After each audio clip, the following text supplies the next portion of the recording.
Listen, if you drive for DoorDash, problems are the biggest time suck and money drain on your shift when you're out there driving. That's why in this video, I'm going to go over 4 tips with you that's going to help you make more money and save time.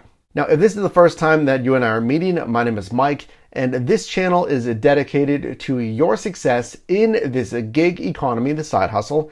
So if you are new here, consider subscribing. I've developed these tips after 1,400 completed deliveries on a DoorDash, and these are most likely some of the biggest problems you're going to face when driving. Number 1, I don't get peak pay when driving. Now, peak pay is the bonus pay on the DoorDash platform. So as a dasher, DoorDash is going to say, well, we'll give you whatever it is, $2, $3 extra on every single delivery you complete during this time window. But what happens if you don't get any peak pay? There are no per delivery bonus incentives. Why is that?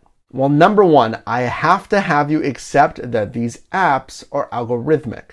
If your marketplace does not have an imbalance of supply and demand, they have plenty of drivers and really not that many orders or enough orders, there's really not an incentive from the app to offer additional pay to you as a driver.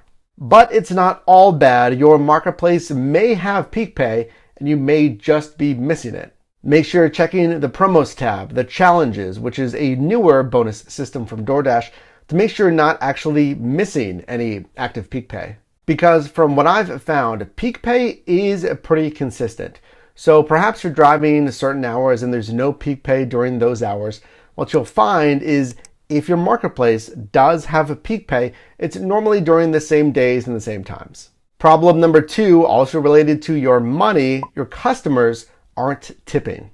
Let me ask you a question. Are you driving the same spots and picking up from the same restaurants? Well, that might not be bad in and of itself, but think about the restaurants that you perhaps are continually picking up from. Are they low-dollar restaurants? Is it particularly fast food restaurants? Typically, it stands to reason these orders are lower dollar value orders.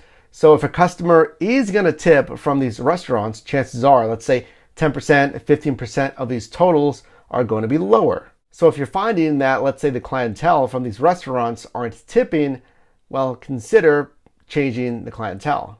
Next, I want you to make sure you have the best accessories whenever you're completing handoff deliveries. Now, I completely understand in today's landscape, handoffs, actually meeting the customer at the door for a handoff delivery, is more rare. In my experience, I've seen about maybe 25% of my deliveries being handoffs versus leaving at the door.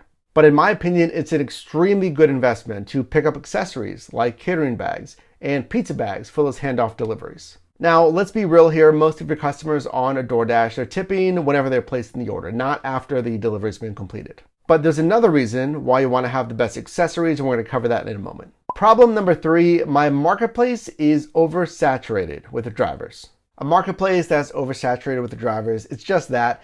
Seemingly, that marketplace has signed on way too many drivers, and there's an imbalance in that supply and demand. So I want you to think, are you driving when and where everyone else is driving? I mean, if you're doing that, if you're driving really when and where everyone else is driving, frankly, your marketplace may not even be saturated, but the way that you're driving, it just seems that way. Because honestly, there is no real definite way to see if your marketplace is actually oversaturated with the drivers. We as drivers, you can't see how many drivers DoorDash has signed up in your market. Now, you need to be willing to at least try to drive in different times and or in different market segments. But what if you're in a smaller or medium-sized market and there's really not that many other market segments to drive in? Then I would just look inward into your one market segment, and then I would look into the hotspots.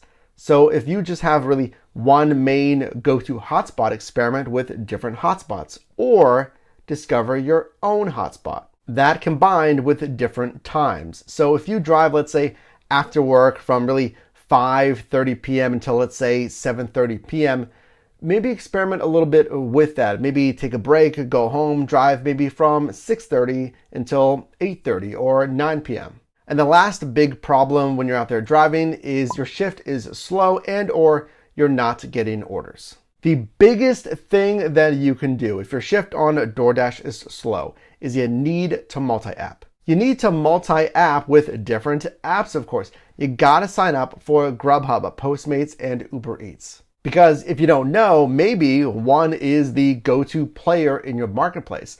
So let's say, yes, you sign up for DoorDash. DoorDash is the #1 food delivery app, at least here in the US, but maybe your marketplace does a lot better on Uber Eats. And then you can also compare any bonuses. So maybe when you're driving, DoorDash is offering, let's say, a $1 peak pay. Versus if you're online as well with Uber Eats, maybe there's a, let's say, 1.7 surge pricing incentive. Next, this is just something that I kind of do here and there as a driver. If you're just driving on DoorDash, and again, it's absolutely dead slow, I kind of do a little refresh, and let me know down below in the comments if you do the same. But I find if I'm waiting 10 or 15 minutes with no order, I got to do something to jog this app to give me more orders. Now, this is really completely anecdotal, but again, driving for DoorDash for years with the 1,400 completed deliveries, this is just something that I do. And again, let me know if you do the same. So we want to refresh the DoorDash app, and that can be just simply closing out of the app and going back in.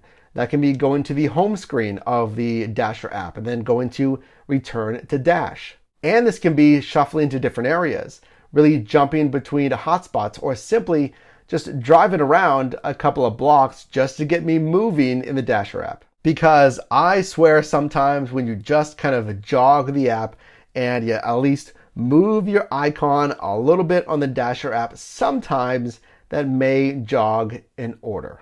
But that one is just my opinion. If you have these problems and others, let me know down below in the comments. And if you got value in this video, definitely drop me a like. And you can also click or tap the screen now for my most recent video, as well as a video recommended for you.